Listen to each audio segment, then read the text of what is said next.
이민호믹의 메르켈 세포암 치료제 ITI-3000이 FDA로부터 임상 1상 IND를 승인받았습니다. FDA로부터 IND를 승인받았다는 건 어떤 의미일까요? 미국 FDA가 IND 심사에서 가장 중요하게 보는 것은 임상 시약의 세이프티다. 약물에 대한 효능은 스폰서가 3단계에 걸친 임상을 통해 입증해야 할 문제다. 말초신경계는 중추신경계로부터 나와서 온몸에 가지 모양으로 분포하는 신경계를 말합니다. 말초신경계는 우리 몸의 전신에 분포하고 있습니다. 말초신경계는 중추신경계와 마찬가지로 뉴런과 시냅스로 구성되어 있습니다. 중추신경계는 뇌와 같이 몸속 깊이 들어 있습니다. 말초는 끝부분, 마지막, 멀리 떨어져 있다는 뜻입니다. 말초신경이란 중추신경에서 갈라져 나와 근육이나 피부 등 멀리 떨어진 말단 장기를 중추신경계와 연결시켜주는 신경 그물망을 의미합니다. 연락 교통로 역할을 합니다. 말초신경계에는 말초신경과 이러한 신경이 연결되는 근육, 피부 등이 모두 포함됩니다. 근육 및 피부가 서로 다른 조직인데도 하나로 묶어서 말초신경계에 포함시키는 것은 근육이나 피부는 신경 조절 없이는 독자적으로 기능을 수행할 수 없기 때문입니다. 메르켈 세포암은 피부 상층부에서 말초신경 가까이에 위치한 메르켈 세포의 악성 변화로 발생하는 희귀하고 공격적인 피부암 중 하나입니다. 자료 화면은 피부의 구조입니다. 위에서부터 표피, 진피, 피하 조직, 근육으로 구성되어 있죠. 피부는 아주 얇은 조직처럼 보이지만 실제로는 여러 개의 층으로 구성되어 있는 복잡한 구조입니다. 피부의 모든 층은 크게 표피층과 진피층으로 나눌 수 있습니다. 진피층 밑에는 피하 조직과 근육이 있는데 엄밀히 말하면 피부라 볼 수는 없지만 피부 구조를 지탱해주는 중요한 역할을 합니다. 우리의 피부는 표피, 진피, 피하 지방층으로 나뉘는데 이 중 피부의 표면에 있는 것이 표피입니다. 표피는 동물이나 식물체의 표면을 덮는 세포층으로 겉껍질을 말합니다. 표피는 피부의 가장 바깥층을 이루는 세포층을 말합니다. 표피에는 혈관이 없습니다. 자료 화면을 보면 혈관이 딱 표피 바로 아래까지만 존재하는 걸 볼 수 있죠. 표피 위로 혈관은 보이지 않죠. 이 표피는 기저층, 유극층, 과립층, 투명층, 각질층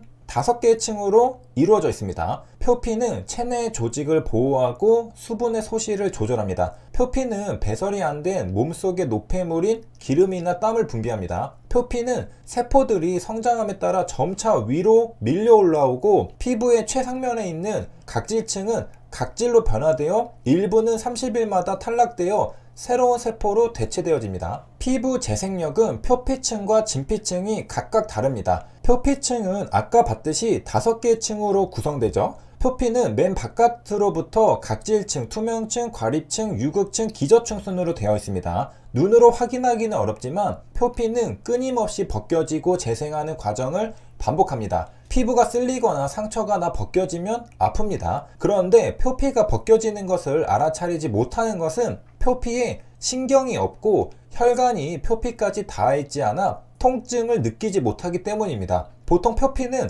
약 28일 주기로 재생됩니다. 이 주기는 너무 짧아도 너무 길어도 좋지 않습니다. 알칼리성 비누로 세안을 자주 하거나 강제로 각질층을 제거하면 4에서 10일 만에 표피가 떨어질 수 있습니다. 표피가 너무 빨리 떨어져 나가면 수분을 유지하기가 어렵고 피부가 지나치게 예민해지거나 약해져 아토피 혹은 과민성 피부가 되기 쉽습니다. 반대로 표피 재생 주기가 길어져도 좋지 않습니다. 표피 재생 주기는 나이가 들면서 점점 길어지며 25세를 기점으로 점점 길어지면서 노화가 시작됩니다. 묵은 각질이 떨어져 나가지 않고 각질층에 오래 머물면 각질층이 두꺼워집니다. 나이가 들면서 피부가 거칠고 두꺼워지는 것도 이런 이유 때문입니다. 각질층도 여러 개의 층으로 구성되어 있는데 신생아의 경우 각질층이 10에서 20장인데 비해 40에서 50대는 각질층이 50장에 이릅니다. 아름다운 피부와 좀 더 직접적으로 관련이 있는 곳은 진피층입니다. 진피층에는 혈관이 있고 피부의 윤택과 탄력을 좌우하는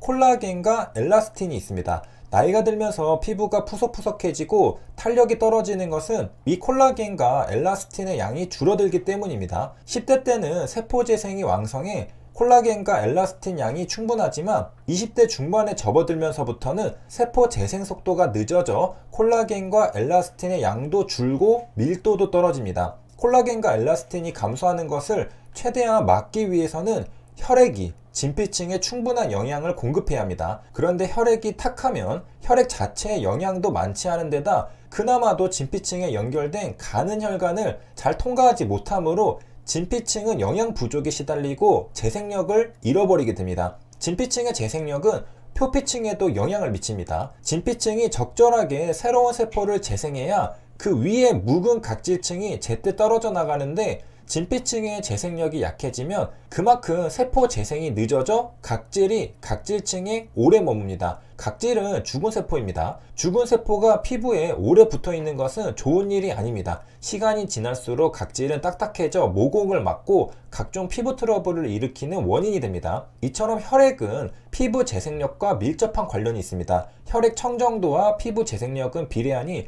평소 맑고 깨끗한 혈액을 만들기 위한 노력을 해야 합니다. 탁한 혈액이 피부를 망칩니다. 피부 재생력은 이너뷰티, 즉 몸속 관리에서 시작됩니다. 피부 미인은 혈액부터 점검해야 합니다. 맑은 피부는 맑은 혈액에서부터 시작합니다. 자료 화면은 피부입니다. 표피에는 여러 종류의 세포들이 존재합니다. 각질을 형성하는 각질 형성 세포, 색소를 만드는 멜라닌 세포, 그리고 촉각에 관여하는 메르케 세포 등이 있습니다. 파란색은 메르케 세포인데 신경 바로 위에 있는 걸 볼 수 있습니다. 또 다른 자료 화면입니다. 노란색 너브가 보입니다. 그리고 파란색 메르켈 셀이 보이죠. 메르켈 세포는 여러 가지 역할을 하는 특수한 유형의 피부 세포입니다. 예를 들어 메르켈 세포는 무언가가 피부에 닿았을 때 두뇌에 알리는 데 도움이 됩니다. 메르켈 세포는 또한 각질 세포와 피부에 땀샘을 형성하는 세포를 포함한 다른 피부 세포에 신호를 보냅니다. 이렇듯 메르켈 세포는 신호를 다른 세포로 보내는데 관여합니다. 메르켈 세포암은 대표적인 희귀암입니다. 70세 이상에서 주로 발생하는 메르켈 세포암은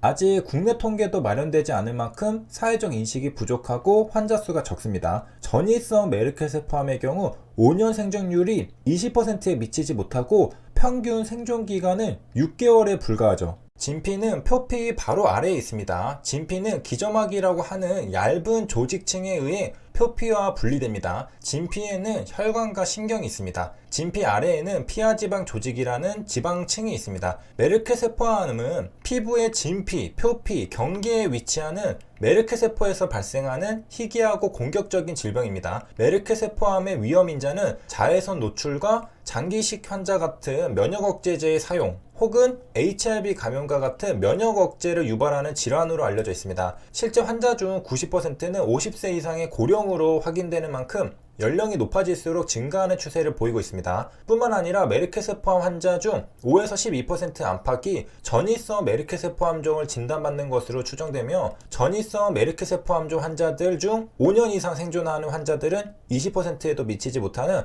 매우 공격적인 질환으로 알려져 있습니다.